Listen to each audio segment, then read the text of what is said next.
Autoliberación interior. Capítulo 8. Dios está en la vida. La palabra y el concepto distorsionan la realidad. Si de un animal que nunca has visto te enseñan solo la cola, no podrás saber cómo es el animal. No conoces su conjunto y, por lo tanto, ni siquiera sabrás el sentido de realidad que encierra la palabra cola, porque, separada de su conjunto, pierde la realidad global que le da sentido.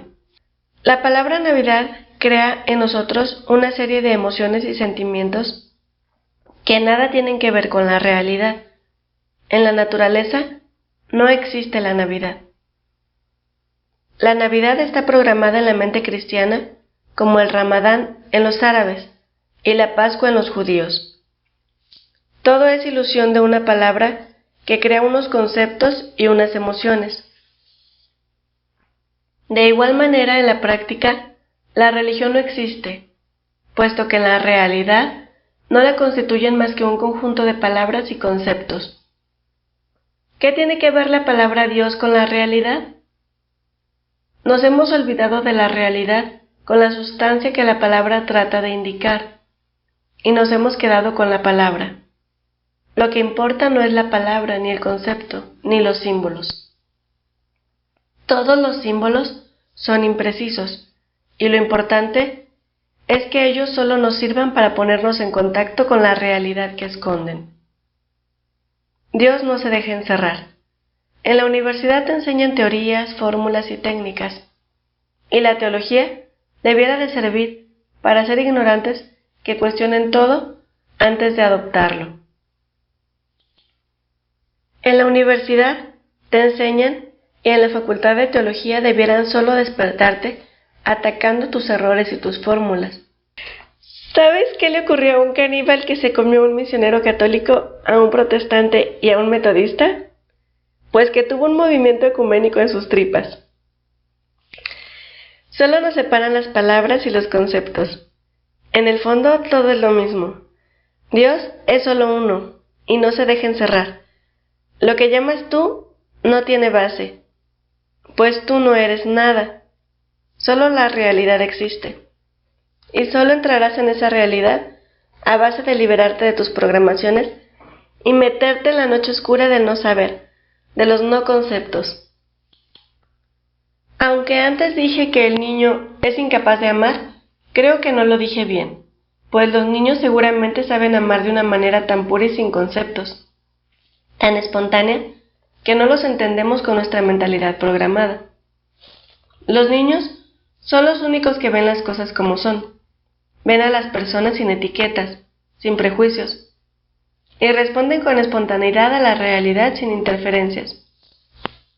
Los prejuicios, las etiquetas y los miedos se los metemos luego nosotros, los mayores, de la misma forma inconsciente que usamos de esa programación mecánicamente como hábito. Qué peligrosa es la inconsciencia. Para liberarte de los prejuicios, solo tienes la conciencia. Es la conciencia la que te puede liberar. Siempre serás esclavo de las cosas de las que no eres consciente. Por eso, los niños están más cerca de Dios mientras nosotros no deformamos su espontaneidad con imágenes y conceptos de malo y bueno. La tesis de que Dios es incomprensible siempre ha estado presente en la teología católica. Para Tomás de Aquino era evidente, y para Rahner, incluso en la visión inmediata de Dios, en la eternidad, seguía siendo incomprensible. La incomprensibilidad de Dios es el centro que debe iluminar toda teología. El mejor teólogo es el que sabe explicar la teología como Jesucristo, por medio de cuentos, sin conceptos, por medio de la vida, como hacía Jesús con las palabras y con sus hechos en la vida cotidiana. Si nos aferramos a los símbolos, olvidaremos la realidad que encierra el símbolo. El valor de la realidad. Jesús enseña lo que es la vida y, por ella, como es el Padre, su Creador. ¿Qué colegios conocemos nosotros que usen como texto al hombre? la comunicación, el respeto, y cómo es la vida y cómo se debe respetar a los hijos y prepararlos para que sean felices. Comenzamos con unos medios para llegar a un fin, pero enseguida olvidamos el fin para quedarnos enredados en los medios. Al final, hacemos un fin de los medios. Absolutizamos el medio. La espiritualidad, como la flor, ha de mostrar simbólicamente la realidad, cuidando que no nos quedemos en los símbolos y matemos al Mesías. El símbolo no es lo sagrado, como es sagrada la flor. Lo sagrado es la realidad que descubre. Es el perro el que mueve la cola. No podemos quedarnos fijados en la cola, creyendo que es esta la que mueve al perro. Dios no se encuentra en el templo, sino en la vida. La oración se hace para que tengas cada vez más conciencia de ti. La religión puede ser de gran ayuda, mientras no la hagas más importante que Jesucristo.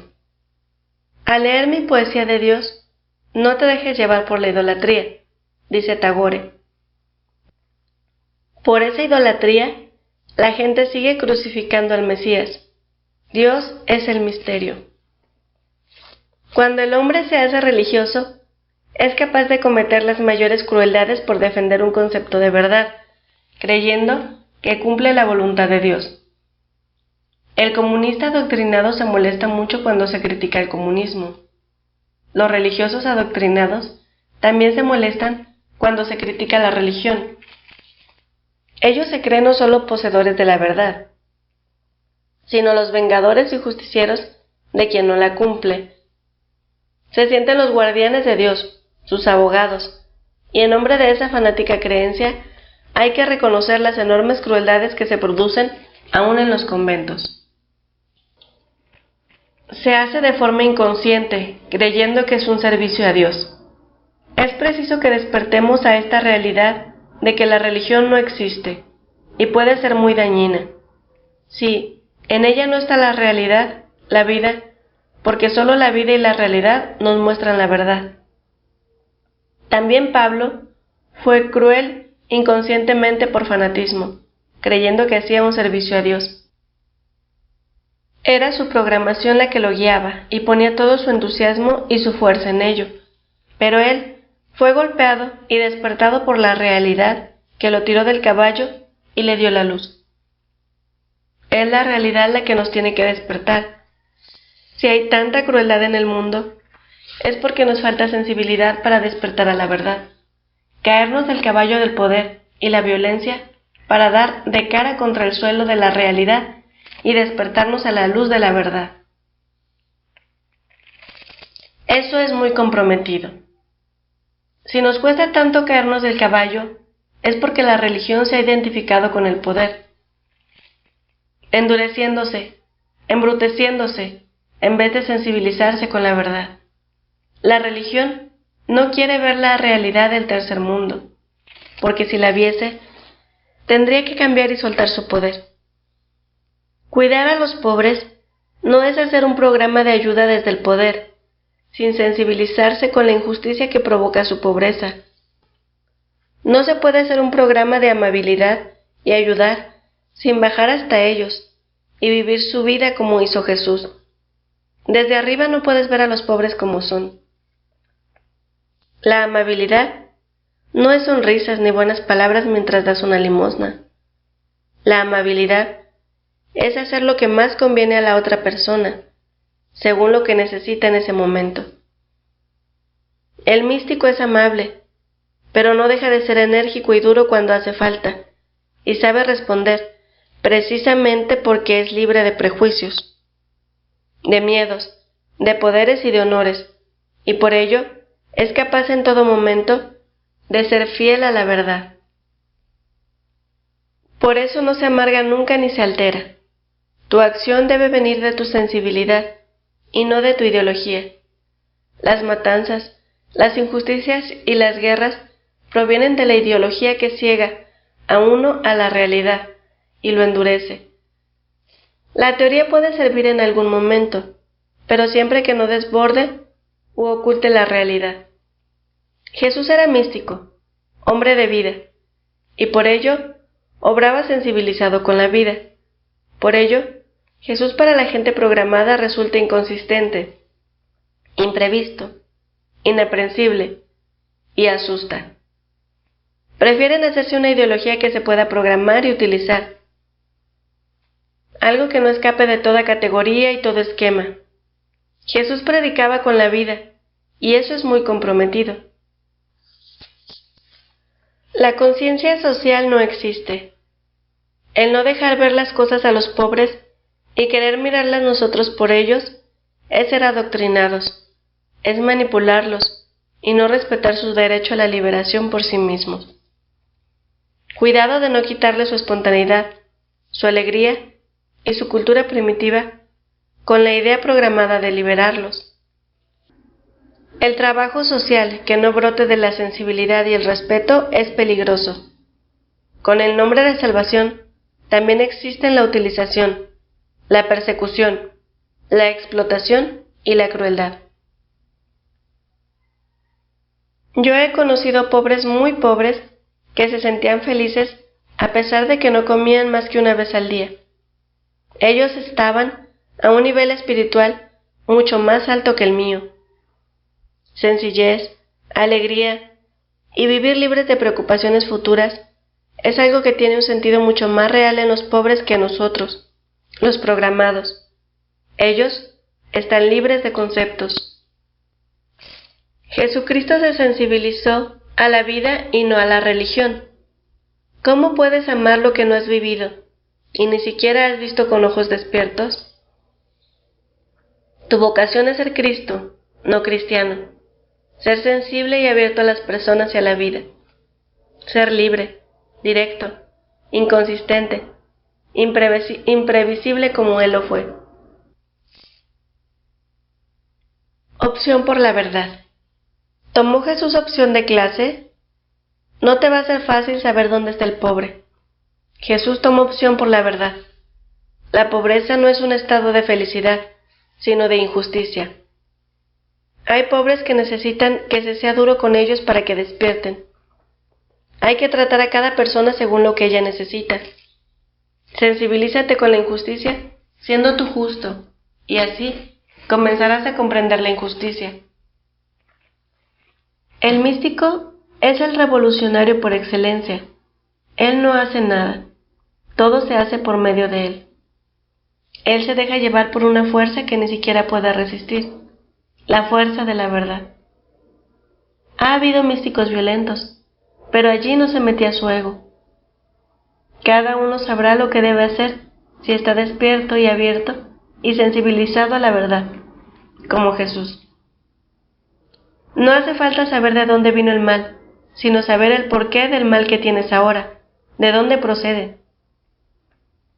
Una vez que yo esté sensibilizado con las cosas, con las personas y conmigo mismo, no hará falta que me digan lo que es bueno y lo que es malo, porque me será imposible cerrar los ojos a la realidad, y por ello no podré optar por el mal.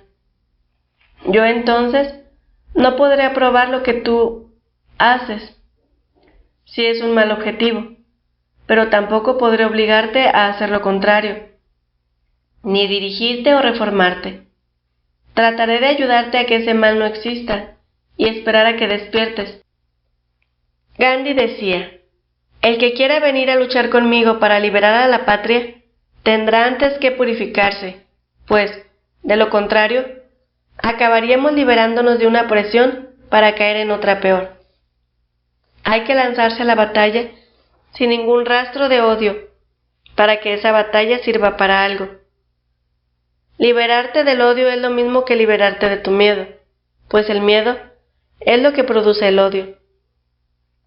Y si el miedo es por ti mismo, es que estás odiando. Y si anida el odio en ti, odiarás a todo el mundo. Para ser místico, no necesito estar en un monasterio. Se puede muy bien ser pobre e ignorante de teorías y de leyes y ser místico. Lo que hace falta es estar despierto a la vida.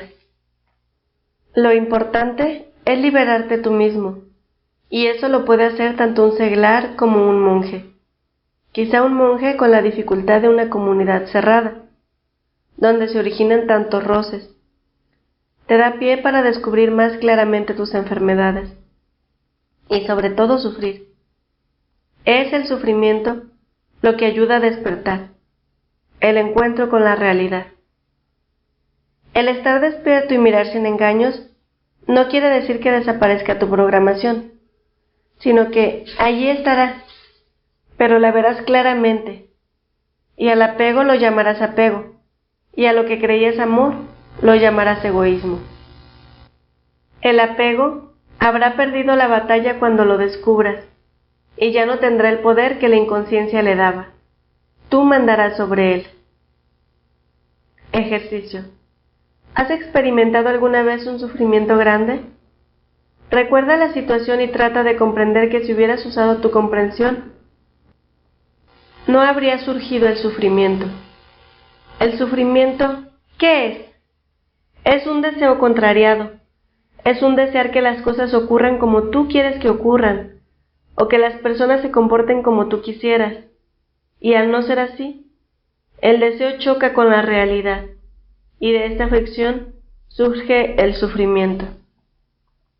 El problema está en mi insistencia de que ocurra algo distinto a la realidad. Es la pretensión de distorsionar la realidad para conformarla a mi apego. Cuando yo deseo retener a un amigo, y ese amigo me abandona, en realidad mi sufrimiento será el creer que, porque él se va, yo soy despreciado. Mi deseo de ser querido y mi apego por determinada persona hacen que cifre mi felicidad en retenerla. Y si no lo consigo, mi creencia y mi apego se estrellan contra la realidad. Y esto es el origen del sufrimiento. Lo cierto es que todo es un engaño de la mente. Tú no eres mi felicidad. Es mi ilusión la que me hace creer que, si te tuviera a mis pies, yo sería feliz. Lo cierto es que no necesitas de nadie para ser feliz. Y que el amor no es eso. El amor diría: deseo disfrutar libremente de ti sin miedo a perderte. Sé que puedo gozar de tu amistad si la tomo tal cual es. El amor se produce en mí y en ti de una forma distinta, y yo no puedo exigir que sientas lo mismo que yo siento.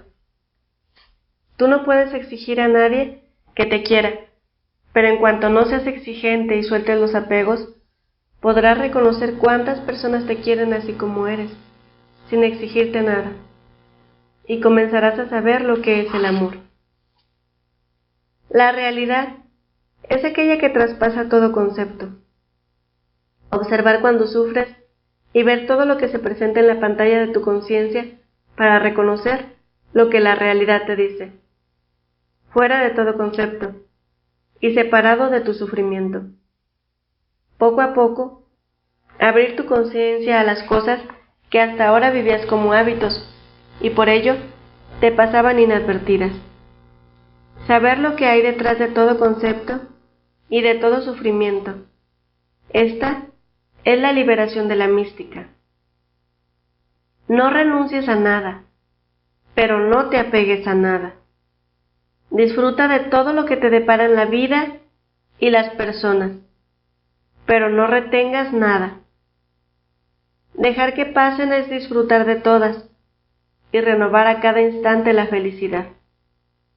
Dios no muere el día que dejamos de creer en un ideal personal, pero nosotros morimos el día que nuestras vidas no están iluminadas por una actitud de admiración de la realidad más allá de la razón, con un resplendor constante, renovado cada día. Si no tenemos esto, moriremos. ¿Qué decir del concepto Dios? Los cristianos hemos de apearnos de los conceptos de Dios, como los ateos que, en eso nos llevan ventaja. Conceptos, todos podemos tenerlos, con tal de que no los confundamos con la realidad. El concepto de Dios no deja de ser un concepto de una realidad inefable, y, si tienes ese concepto, por lo menos, que sea un concepto de un Dios bueno, generoso, magnánimo y lleno del verdadero amor. Pero, por favor, que no sea un concepto tan raquítico que lo convierte en un Dios justiciero, poderoso y vengador. Hagamos por lo menos un Dios más grande y generoso que nosotros. El pintor Peruchini se estaba muriendo y dijo a su mujer: «Déjame en paz, mujer, que quiero saber. Tengo la curiosidad de saber qué ocurre si me muero sin confesar. Yo he sido de profesión pintor, y Dios tiene como profesión perdonar, y espero que Él sea tan bueno en su profesión como he sido yo en la mía». Ha habido en Oriente muchas personas que han sido iluminadas, sin necesidad de tener un concepto de Dios, ni siquiera hablar de Él. El reino de Dios está dentro de ti. No lo busques ni le pongas etiquetas fuera de ti, porque harás un ídolo.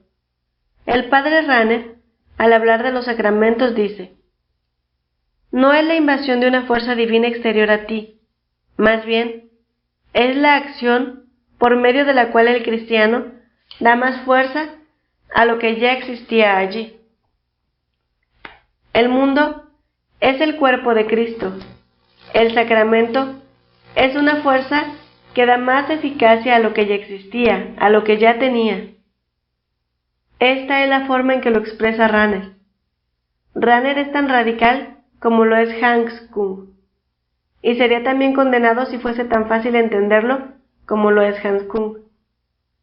Como ejemplo de lo dicho antes, pensemos en el beso. El beso se considera el sacramento del amor. Se puede dar el amor sin beso, pero el beso sin amor no es nada. Pero el beso puede dar más significado a un amor que ya tenías. Cuidado, pues, con el concepto que tenéis de Dios. No os quedéis en el concepto. Hay que ir más allá, a la esencia. Cuando el padre ayuda a su hijo pequeño, todo el mundo sonríe. Cuando el padre ayuda a su hijo mayor, todo el mundo llora. No se puede crear una dependencia, ni aún de Dios. Dios quiere que te quedes libre de esos conceptos para ayudarte a confiar en ti mismo, para liberarte. Recuerda aquello de: «Vete a atar tu camello, idiota». Has olvidado encontrar quién eres tú, y en vez de buscar los obstáculos que te lo impiden, clamas a Dios para que te lo solucione, para que te solucione el problema. Busca la felicidad sin darte cuenta de que es una cosa que ya tiene, y no reparas más que en los obstáculos sin molestarte en descubrir lo que hay detrás. Toda la creación es cuerpo de Cristo, y tú crees que solo está en la Eucaristía. La Eucaristía señala esa creación. El cuerpo de Cristo está por todas partes, y tú solo reparas en un símbolo que te está apuntando lo esencial, que es la vida. La vida en la Eucaristía se está anunciando. Sabes que el amor incondicional es el que te ama así como eres, hagas lo que hagas. Pues así es como Dios nos ama, y ese es el sacramento de la penitencia, que celebra ese amor incondicional. El bautismo es celebrar que el niño viene a Dios, es de Dios, y vamos a celebrar esto con el agua bautismal. Capítulo 9. El amor, esa maravilla. Cuando se te dio el regalo de la vida humana, se olvidaron de darte un manual de instrucciones. Algunos no lo necesitan, pero a otros se les ha dado equivocado. Estos últimos ven la vida como algo que los angustia, los llena de ansiedad, de miedos y deseos. Esto es el resultado del manual que les ha proporcionado su cultura. No es la naturaleza la causa del sufrimiento, sino el corazón del hombre lleno de deseos y de miedos que le inculca su programación desde la mente. La felicidad no puede depender de los acontecimientos. Es tu reacción ante los acontecimientos lo que te hace sufrir. Naces en este mundo para renacer, para ir descubriéndote como un hombre nuevo y libre. La atracción que brota de nosotros no es amor. Eso que llamamos amor es un gusto por sí mismo, un negocio de toma y daca y de condicionamientos. Tanto como me ames, te amaré. Es una dependencia, una necesidad de lograr una felicidad que nos clama desde dentro, porque nosotros somos felicidad y hemos nacido para ser felices. Pero nuestra propia inseguridad hace que la reclamemos al exterior y lo hagamos con exigencias, compulsivamente y con miedo de que se escape. Lo manifestamos como un deseo de posesión, de controlar al otro, de manipularlo, de apegarnos a él, por la ilusión de creer que, sin él, ya no podremos ser felices. ¿Qué es el amor? El amor de verdad es algo no personal, pues se ama cuando el yo programado no existe ya. Esforzarme por ver cómo eres tú, y comprenderte y aceptarte tal cual eres. Eso es el amor. Esto no excluye que tengas preferencias. Yo prefiero la relación con personas determinadas porque esa relación es más gozosa, pero esa preferencia ha de dejarme libre para gozar con la amistad de los demás, para escuchar los demás instrumentos. Cada relación tiene un sabor y unas características distintas. Hay proyectos que se dan en una relación y no en otra, pero ninguna de ellas puede, cuando se ama, excluir a las demás. Cuando amas de verdad a una persona, ese amor despierta el amor a tu alrededor. Te sensibiliza para amar y comienzas a descubrir belleza y amor a tu alrededor. El enamoramiento, en cambio, es de lo más egoísta. El amor de verdad es un estado de sensibilidad que te capacita para abrirte a todas las personas y a la vida. Y cuando amas, no hay nada más fácil que perdonar. Aceptar a las personas que todo el mundo rechaza, y no porque veas sus fallos, sino precisamente porque los ves como realmente son, de dónde proceden, y cómo se parecen a los tuyos, que ya tienes aceptados. Aceptas también no tener razón, escuchando las razones de los demás con interés, y sobre todo, sabes responder al odio con amor, no porque te esfuerces en ello, sino como un milagro de la comprensión del amor verdadero, que ve a la persona tal cual es.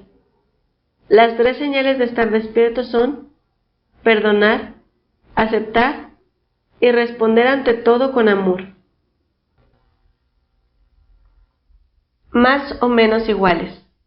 Cuando sabes amar, es señal de que has llegado a percibir a las personas como semejantes a ti. Nadie hay mejor ni peor que tú. Es posible que el otro haya obrado mal en determinada circunstancia y tú no, pero habrá sido por su programación, o por circunstancias anteriores que ahora le han hecho, por miedo, comportarse así. Todos tenemos las mismas inclinaciones, y la prueba es que si nos molestan las fallas de los demás, es precisamente porque nos están recordando nuestras propias fallas. Y si nosotros nos permitimos fallar, o no queremos reconocerlo, ¿cómo vamos a aceptárselo a los demás? En cuanto se reconoce lo propio, ya no molesta verlo en los demás. De haber sido yo víctima de la violencia, de la crueldad o el sadismo, y además estar drogado por una programación que me da inseguridad y dispara mis deseos de poder, ¿quién sería yo?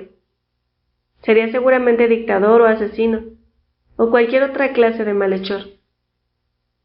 Jesús se daba cuenta de que, como todo hombre, no era mejor que los demás, y lo dijo: ¿por qué me llamáis bueno? Era mejor porque estaba despierto, con los ojos bien abiertos a la realidad, porque había vivido mucho, conocido a muchas personas, y había aprendido a amarlas de verdad. Pero sabía que eso no es ser más que los demás. Jesús no rechazaba a los malos, porque los comprendía, pero sí rechazaba a los hipócritas que falseaban la verdad, y eran crueles con los débiles. Lo que rechazaba era su actitud, y se lo decía en la cara para que despertasen. Hasta que no veas inocentes a las personas, no sabrás amar como Jesús. El mal no existe. Párate a pensar si, En algún momento de tu vida has hecho mal a sabiendas, y si no lo has hecho, ¿por qué crees que los demás sí son capaces de hacerlo? Algún enfermo mental puede que lo haga, pero éste no es responsable de sus actos. Todos, sin excepción, buscamos nuestro bien, aunque lo disimulemos, pero la mayor parte de las veces ese bien es equivocado, no es bien en realidad. El miedo y el recelo a perder el bien nos hacen egoístas, interesados y hasta crueles. Cuando el verdadero bien es libre y gratuito y está dentro de nosotros, cuando creemos atrapar el bien, nos volvemos vanidosos, tontos, pero así ha estado siempre con nosotros y no es obra nuestra. El bien existe, es la esencia de la vida. Cuando no sabemos verlo o disfrutarlo, a esa sensación la llamamos mal, pero en sí, el mal no existe. Lo que apreciamos es una ofuscación o menor percepción del bien, y a eso lo llamamos mal, y nos da miedo, porque estamos hechos para el bien y la felicidad, y el perderlos de vista nos asusta. Nos inquieta hasta el sufrimiento cuando no somos capaces de ver la realidad tal cual es. Si lo comprendes todo, lo perdonas todo. Y solo existe el perdón cuando te das cuenta de que, en realidad, no tienes nada que perdonar. Así es el perdón del Padre. La civilización no ha avanzado lo suficiente para comprender que el criminal es un enfermo que no es responsable de sus actos, como no lo son los locos. Ambos necesitan cura, y no que los encierren. Todos cambiamos en presencia del amor, aun cuando el amor puede ser muy duro. No olvidemos que la respuesta del amor es siempre la que el otro necesita, porque el amor verdadero es clarividente y comprensivo, si está de parte del otro. Un niño malo no existe, y un hombre malo no existe, pero sí equivocados, mal programados y locos. Pegando al hombre o encerrándolo, no lo curas. Puedes hacerle cambiar su conducta presionándolo mucho, por miedo, pero no cambiarás la enfermedad que lo hace funcionar así, su compulsión. La puedes reprimir, pero saldrá luego, y saldrá con más agresividad y más violencia. Los actos compulsivos vienen, la mayoría de las veces, por la represión sexual, que sale con una forma simbólica, como la cleptomanía, para satisfacer deseos que están reprimidos en el inconsciente.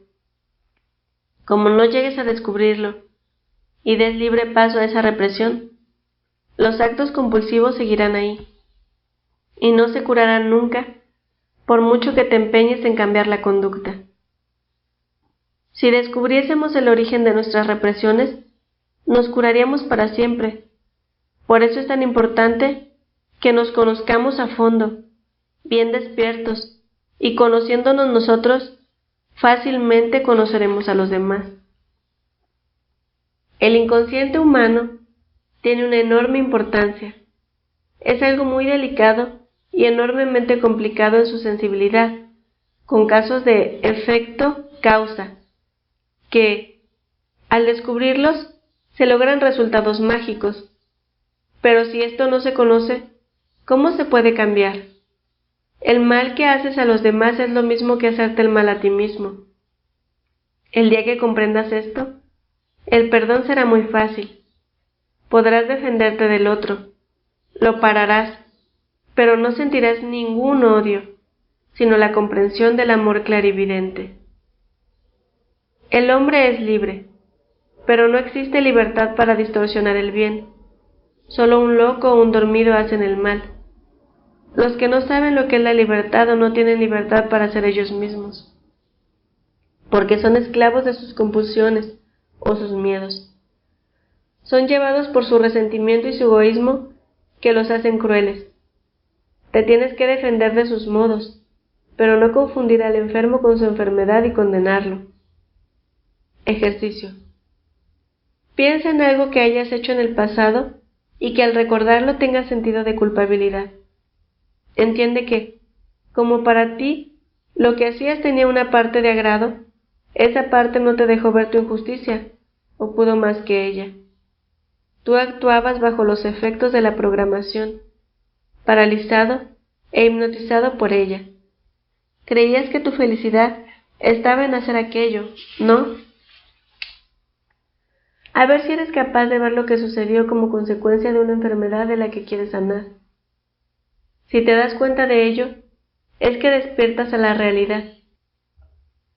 Es que te estás sensibilizando, y en donde hay sensibilidad, apertura hacia la verdad, no puede haber pecado.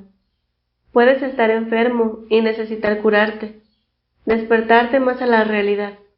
Pero si ya lo puedes observar, señal de que lo estás consiguiendo. Ya sabes el porqué de tu obrar así. A ver si eres capaz de perdonarte tú, sin más sentido de culpabilidad ni resentimiento. Si de verdad has comprendido la situación y aceptado tu papel en ella, ya no habrá remordimiento ni rechazo alguno al recordarlo. Ahora piensa en algún rechazo, ofensa o injusticia que has recibido de otro. ¿Era una ofensa? ¿O es que tu miedo y tu inseguridad hicieron que te sintieras ofendido? Es posible que el otro no supiese obrar debidamente, pero piensa que, al actuar así, a quien hizo más daño fue a sí mismo, no a ti. ¿Eres capaz de verlo? El otro es inocente, aunque en ese momento haya reaccionado ofuscadamente, como un loco.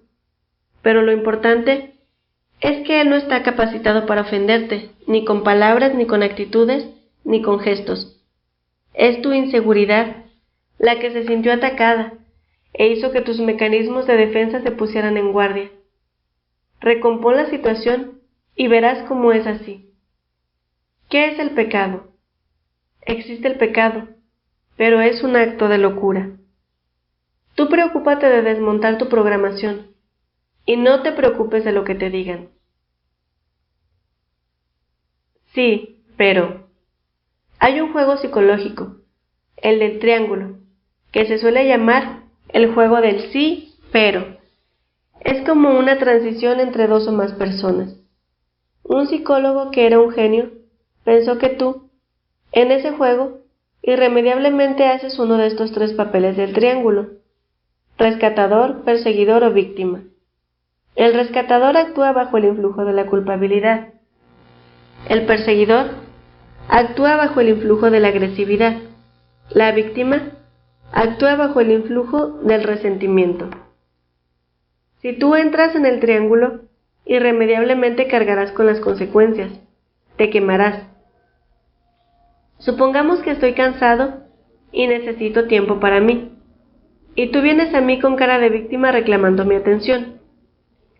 Yo, que soy incapaz de decir que no a nadie, te doy una cita para después de cenar. Inmediatamente me voy sintiendo cada vez más resentido por tu intromisión. Me pongo furioso por haberte dicho que sí. Entonces vienes, y me contengo y te recibo bastante bien. Pero cuando veo que no son más que banalidades lo que me dices, empiezo a impacientarme y el enojo se me sale por los poros. Así es que, violentamente te corto para decir, pero, ¿para este problema me vienes a molestar a estas horas? Y estalla la tragedia. Con decirte que no podía atenderte a esa hora, se hubiese evitado todo esto. Pero al no saber decir que no, hice de rescatador cuando dije que sí, de víctima cuando me dolí por darte un tiempo que no quería dar, de perseguidor porque te di un palo. ¿Qué hay de bueno en esto? Pero aún no para allí, pues por la noche me siento culpable y arrepentido, con lo que por la mañana voy con mucha amabilidad a preguntarte qué tal estás. Y tú aprovechas mi buena disposición para pedirme otra entrevista. ¿Ves el juego? He querido hacerte rescatador, y no solo me he dejado utilizar, sino que, a consecuencia de ello, he pasado a ser víctima y perseguidor, y además tú sigues con la misma actitud. No aprendiste nada.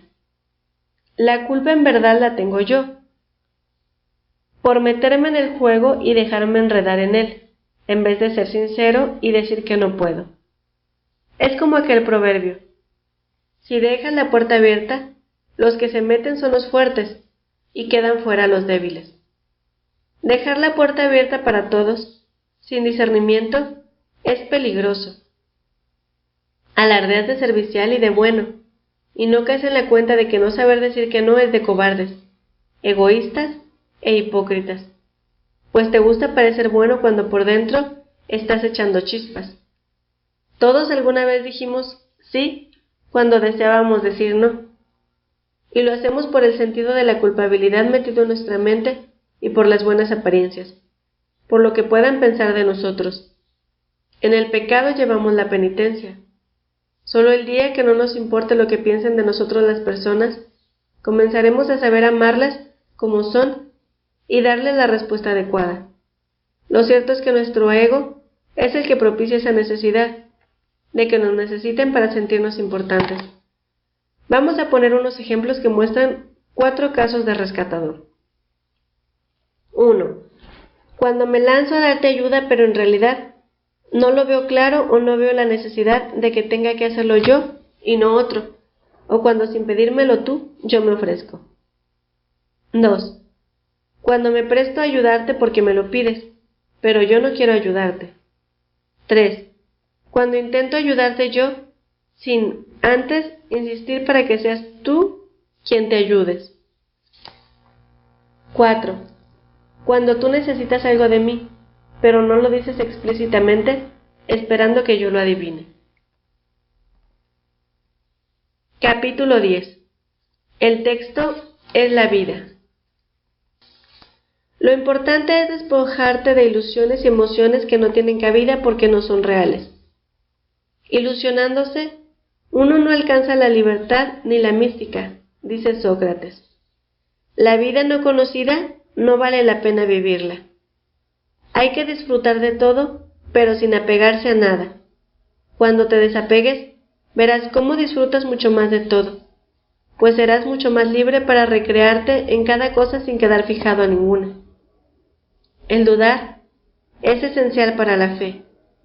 El único enemigo de la fe es el miedo, no la duda, pues si no dudas, no cuestionarás ni robustecerás tu fe, y entrarás fácilmente en el fanatismo. El fanático es el que no puede resistir el cuestionarse las cosas, y si alguien las cuestiona en su presencia, se horroriza, porque teme que le hagan dudar. No olvides que, según vives en esta vida, serás en la otra. Es ahora cuando has de buscar la verdad por ti mismo. Una persona que camina hacia la iluminación, lo primero que se cuestionará es: ¿estaré loco yo o es que están locos los demás? Si cuando atacan tu doctrina te molestas, mala señal. ¿Por qué no escuchas y luego cuestionas? Tampoco te es válido poner tu seguridad en las personas que piensan como tú. Lo importante es escuchar y cuestionar desde ti mismo. Esa responsabilidad es solo tuya y no puedes apoyarla en otros, por mucho prestigio y credibilidad que tenga. La apertura, así, se llama fe. La fe no es inamovible y has de renovarla continuamente para que esté viva. Nunca puedes estar seguro de a dónde esa fe te va a llevar. Es esa la fe que redime la vida, dejando muerto el pasado y empujándote al presente. El presente es la vida, y solo allí están Dios y la eternidad. Por ello, hay que vivir despierto, vigilante, para no perderte nada de ella. Cuestiónate. Te despertarás a base de cuestionarte cada creencia tuya y todas las que te vengan del exterior. Si no te agarras a ningún concepto, cosa o ideología, te será fácil descubrir enseguida dónde están la verdad y la realidad, que son la voluntad de Dios escrita en la vida. Pero hay quien no está dispuesto a hacerlo. Convence al capitalista de que cuestione su capital, o al político sus ideas cerradas.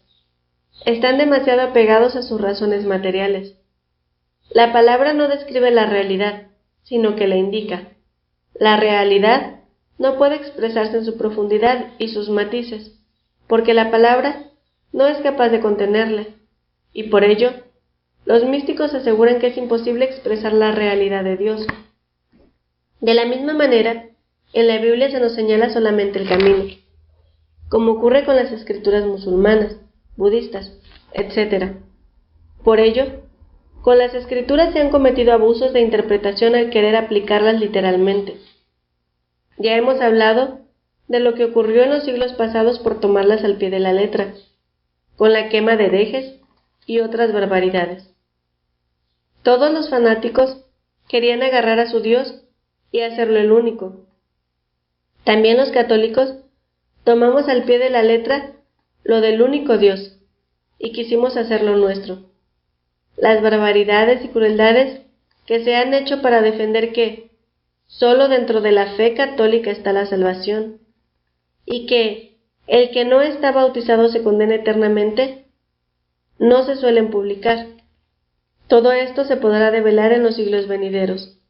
Aún hay mucho fanatismo que oculta los errores, por miedo a perder una imagen a la que nos agarramos. Lo mismo ocurre con los fanáticos históricos, en los cuales también la religión estuvo presente. Colón no descubrió América, pues ella ya se había descubierto a sí misma. Era una tierra poblada que tenía una forma de vida, unas creencias y una cultura. Lo que se descubrió al arribar a ella fue la ignorancia de los europeos, que no sabían que existía. Allí no se respetó nada por parte de los descubridores. Se les cambiaron nombres y apellidos, creencias, y una forma de vivir y de expresar su cultura. En nombre de una civilización y de una religión, se destruyó todo, sin discriminación alguna, y a cambio, se les saquearon sus tesoros, antes de que se enteraran de su valor. Ningún misionero comprendió la riqueza de su cultura, de sus conocimientos, de su filosofía y de sus creencias. No podían reconocer otra cultura y otra fe diferentes, porque estaban adoctrinados y programados por su papel de salvadores. Estaban apoyados por la creencia de toda una iglesia, cuyo papa se tomó toda la potestad del mundo para repartir aquellas tierras entre españoles y portugueses, para convertirlas. Y esto lo hizo por tomar las escrituras al pie de la letra. Otro tanto ocurrió con Galileo, que en su reunión con obispos y cardenales solo pedía que mirasen por el telescopio y se negaron. Porque mirar era dudar de la palabra de Dios, ya que se interpretaba la Biblia como que era el sol el que daba vueltas alrededor de la tierra, y dudarlo suponía herejía. La Biblia y el telescopio. Por eso os digo, cuidado al leer la Biblia, leerla con lógica, teniendo presente la lectura de las gentes que la escribieron, pues la iluminación que transmiten nada tiene que ver con el contexto desde donde la escriben. Una cosa es el mensaje y otra son el tiempo y las formas. Hay que leerla con apertura, sin apegarse a las formas, sabiendo comprender su esencia. También a Jesús lo rechazaron por hereje. Cuando leáis las Escrituras, tened en una mano la Biblia y en la otra el telescopio. Buscar siempre la verdad. La verdad es lo importante, venga de donde venga, de la ciencia, de Buda o de Mahoma. Lo importante es descubrir la verdad en donde todas las verdades coinciden, porque la verdad es una. No se puede tener miedo a mirar por el telescopio. Hay muchos santos que, sin conocer la Biblia, se han encontrado con la realidad. El verdadero texto es la vida. La Biblia nos refiere a la vida, y por ello es un medio. Pero también es un mito que trata de expresar lo inexplicable en palabras, en forma de historias, para que de ellas saquemos el significado de la vida, que es el mensaje de Dios. Algunos mitos son históricos y otros no. La vida de Jonás no es histórica. La de Jesús sí. Nuestra mente humana no está preparada para ver la realidad de la vida, y se queda en los conceptos que tratan de expresar el mensaje de esos mitos. La vida histórica de Jesús se ha convertido en un mito, y hay que desmitificarla para recobrar la frescura de un mensaje que está vivo, dejar fuera de la Biblia los fanatismos, los límites culturales, costumbres y prejuicios del pueblo judío de aquella época. Jesús, al celebrar la Eucaristía, toma el pan y el vino, que eran la comida corriente del pobre, lo más asequible en su país. En otros países tienen que importar el pan y vino para celebrarla. ¿Por qué? Unos jesuitas misioneros se escandalizaban porque algunos orientales celebraban con pan de arroz y zumo de frutas. ¿Qué era lo más asequible allí? ¿Qué es lo más importante? ¿La esencia o la forma? ¿El mensaje o el modo? Distinguir lo esencial de lo adicional y no considerar los errores como verdades. Einstein llegó a probar con la teoría de la relatividad que no siempre la distancia más corta entre dos puntos es la línea recta, sino que, en algunos casos, la curva puede acercar esos puntos. Si ves una cosa clara y la experimentas, necesitarás mucha valentía para demostrar algo que va en contra de las creencias generales aceptadas por la sociedad y la religión.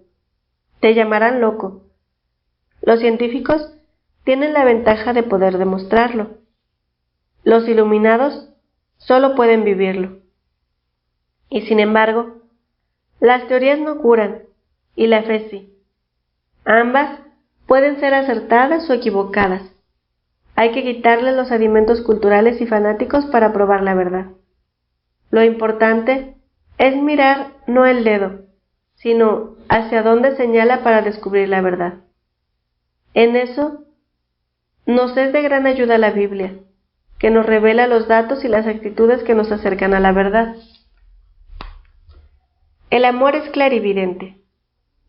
Le preguntaron a Beethoven lo que quería expresar con la tercera sinfonía, y el gran músico contestó: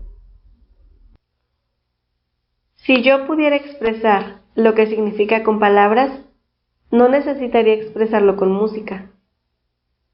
Solo los sensibles son capaces de disfrutar de la belleza. Solo los que tienen sentido del humor pueden comprender el aparente despropósito de la vida.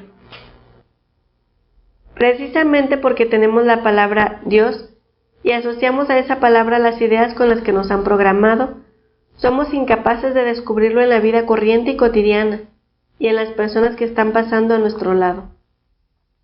Los que aman la belleza son capaces de captar a Dios, porque aman la vida y a las personas. Solo el amor es clarividente. Cuando ya no te haga falta agarrarte a las palabras de la Biblia, entonces es cuando ésta se convertirá para ti en algo muy bello y revelador de la vida y su mensaje.